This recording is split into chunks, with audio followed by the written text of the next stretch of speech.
വിശ്വാസം, വികസനം, ജനക്ഷേമം എന്ന മുദ്രാവാക്യവുമായി നരേന്ദ്രമോദി സർക്കാരിന്റെ 12 വർഷങ്ങൾ പിന്നിട്ടതായി C Sadanandan M P.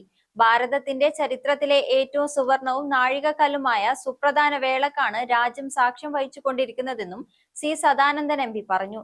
Kannur BJP ഓഫീസിൽ ചേർന്ന വാർത്താ സമ്മേളനത്തിൽ സംസാരിക്കുകയായിരുന്നു അദ്ദേഹം.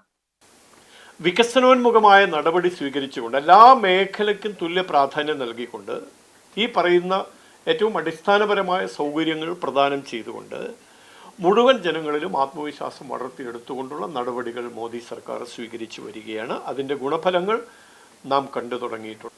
അപ്പോൾ സമഗ്രമായ ഏതെങ്കിലും ഒരു പ്രദേശത്തെയോ ഏതെങ്കിലും ഒരു വിഭാഗത്തെയോ അവഗണിച്ചുകൊണ്ടോ ഏതെങ്കിലും ഒരു പ്രദേശത്തിനോ ഏതെങ്കിലും ഒരു വിഭാഗത്തിനോ പ്രത്യേക പരിഗണന നൽകിക്കൊണ്ടോ ഉള്ളതല്ലാതെ ജനങ്ങളെ സമഗ്രമായി കണ്ടുകൊണ്ട് സമഭാവനയോടെ കണ്ടുകൊണ്ടുള്ള വികസന പരിപാടികളാണ് മോദി ഗവൺമെൻറ് സ്വീകരിച്ചു കൊണ്ടിരിക്കുന്നത്.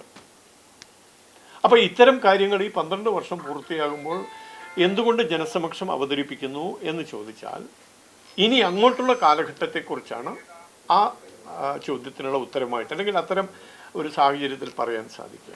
ആദ്യ പ്രധാനമന്ത്രി ജവഹർലാൽ നെഹ്റുവിന്റെ ഭരണകാലയളവിനെ മറികടന്നാണ് രാജ്യത്തിന്റെ ചരിത്രത്തിൽ ഏറ്റവും കൂടുതൽ കാലം തുടർച്ചയായി ജനങ്ങളാൽ തിരഞ്ഞെടുക്കപ്പെട്ട് ഭരിക്കുന്ന പ്രധാനമന്ത്രി എന്ന ചരിത്രപരമായ നേട്ടത്തിലേക്ക് പ്രധാനമന്ത്രി നരേന്ദ്രമോദി പ്രവേശിക്കുന്നതെന്ന് സി സദാനന്ദൻ എം പി പറഞ്ഞു.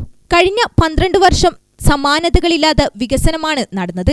സമൂഹത്തിലെ അവസാനത്തെ വ്യക്തിയിലേക്കും 100% ആനുകൂല്യങ്ങളും എത്തിക്കാൻ കഴിഞ്ഞതായും സദാനന്ദൻ അവകാശപ്പെട്ടു. വാർത്താസമ്മേളനത്തിൽ ജില്ലാ പ്രസിഡന്റ് KK വിനോദ് കുമാറും സംബന്ധിച്ചു. ഗ്രാമിക ന്യൂസ്, കണ്ണൂർ.